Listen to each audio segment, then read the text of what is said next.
What up, family? This is your man Jeff. Welcome back to my channel, Food Delivery Guru. All right, so before I get into this video, I want to give a late happy Mother's Day to all the mothers out there. Regardless of what you did yesterday, hope you had a wonderful day. And with that being said, let me go ahead and get into the title of this video. All right, y'all, so this is mainly for the newbies, all right? And then I'm going to start off with Grubhub first. I'm going to start off with, some of the things that I do as far as this no contact delivery, how I deal with certain customers.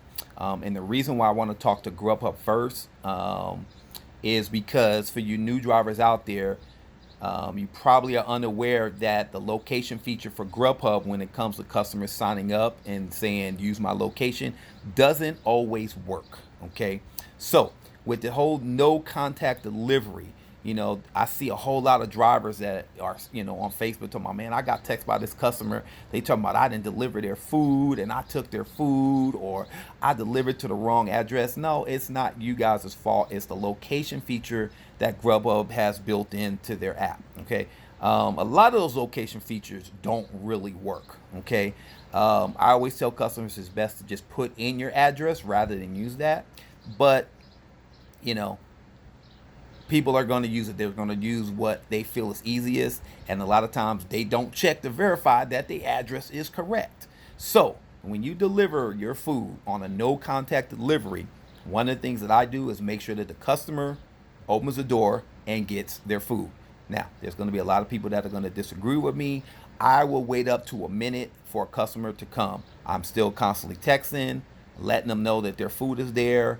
I will even call if something seems strange, if there's no cars in the driveway, maybe the house is just seems like it's just dead. I've had it happen. I'll deliver to a house and I'll tell the customer that their food's at the door, and they're texting me back talking about, there ain't no food in front of my door. And then I'm looking next door and then the customer's next door. So just realize, for you newbies, that, it's better to make sure that the customer is getting the food. Is it your fault that the customer used the location feature and you delivered to the wrong address? No, it is not. But to keep the platform running, to keep customers happy and satisfied, whether it was your fault or Grubhub's fault, we're still that link, and we're the ones delivering the food. Me personally, that's just what I do. You do what you want to do, but I like to make sure that customers are getting your food, okay? Because I know that location feature doesn't work. Now, I still ring doorbells. I still knock unless they say not to, for whatever reason. I still do all of those above. I still contact the customer. With Grubhub, one of the things that I do not use is, once you get to the customer's location and you hit arrive, you get another text feature. And that text feature, if you hit text the customer, it's going to text them something like, I left your food at the door, whatever it says. I don't use that. To me, it's not personal. It's kind of like, yeah, let's just left your food at the door and, I'm on to the next delivery. I don't necessarily like to use that. I use the other texts that allows me to text the customer I'm on my way, so that they know I'm on my way, and then also text that I am here. And then so I will go drop their food off. This way you have more a little personable communication with the customer.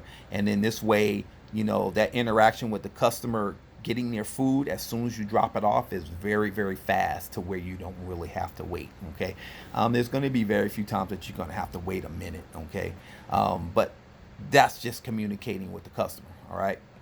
So with that being said, let's go ahead and talk about DoorDash. All right. So DoorDash, you got a lot of customers that are veterans at ordering, okay? And there's a lot of DoorDash customers that do not like their food being left on the ground, okay? So you'll see in the messages, hand it off to me. I want to be able to see you. Please don't leave until I verify my food is all there. Stuff like that, okay? So let's talk about the handoff, because they want you to hand them the bag or whatever. Okay, if you do not feel comfortable, you are not obligated to hand anything off to any individual during this pandemic time, whatever they want to call it. It's called a no contact for a reason. Okay, so how do you avoid this whole handoff, hand to me, I want to see you? Um, how do you avoid getting a ding, or how do you avoid the negative feedback that a customer can give you because you didn't follow the instructions? Okay, so one, as soon as you see that, you can text the customer and say, hey, I noticed in your instructions you want me to hand this off to you. Um, you know, how do you can ask them, or call them, like, what do you mean I hand off to you? You want me to physically hand this to you? Because if that's the case, I don't feel comfortable. I don't mind grabbing your food, but if you want me to do something like that, maybe you can sit a table or a chair, or a box outside that I can sit it on, because I'm trying to follow DoorDash's policy of no contact delivery. And then if they still want to give you a headache about it, then they say, well, you know what? I'm just going to go ahead and unassign your order, and I'll let another dasher go ahead and take that. You have a wonderful day, and be done with it. It's not a big deal. I've done it a dozen times, because they want you to physically. I'm not handing. If I don't want to hand nothing off to you, I don't hand nothing off to you. I'll wait for you to get your food. I'll sit their food there, and I'll wait for them to open the door. Hey, how you doing? Thanks for your order. Have a wonderful day. Be safe out there. And then I'm done. So that's totally up to you, but that's some of the ways I handle it. On the customers that really want, that handoff, really it's more about them, about putting the food on the ground. Okay. So here's what I've done to alleviate that whole issue. Okay. Every time I go to Taco Bell, Burger King, McDonald's, whatever it is, I'm always asking for a drink carrier. I don't care if it's one drink. So I got about 10 drink carriers that I keep in my car at all times. All right.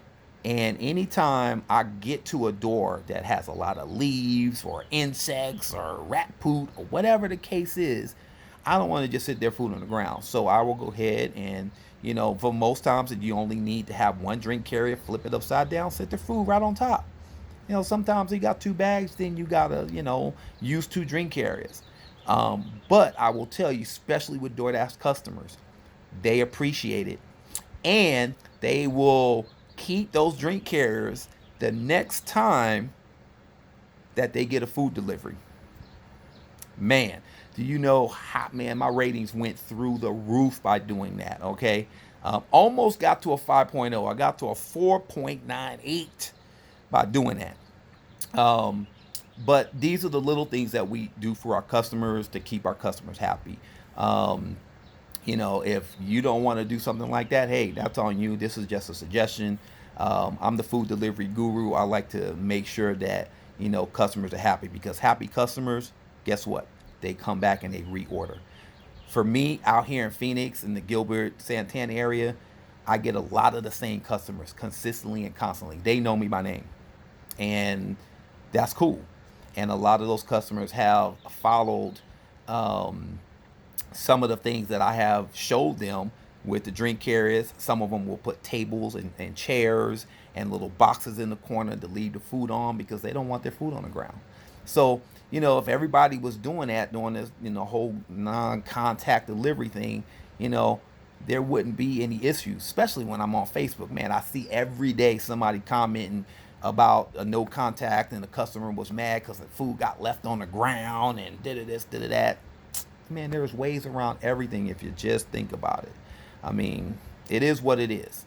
So anyway, with that being said, I'm going to start doing some newbie videos. I'm going to start going through the app for the newbies, for Grubhub, for DoorDash, for Postmates. There's been a lot of updates and things that have been going on, and I just can't take it for granted that, yeah, I made those videos back in the past, but things have changed, and there's a lot of new drivers out there that need that education. So for now on, when I go to make my videos, I'm going to go ahead and I am going to put an actual date and time behind them, which I should have been doing a long time ago, but every time I do a video, I forget. But I'm going to put the date and time so that people, when they're looking at the video, they can look at the date and time and they can tell whether it's going to be relevant to them or not.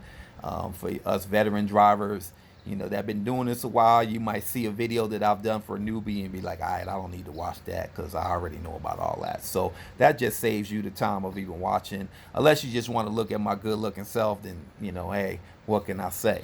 But anyway, hope you guys enjoyed this video. I'm going to start going back to making my videos at least once a week.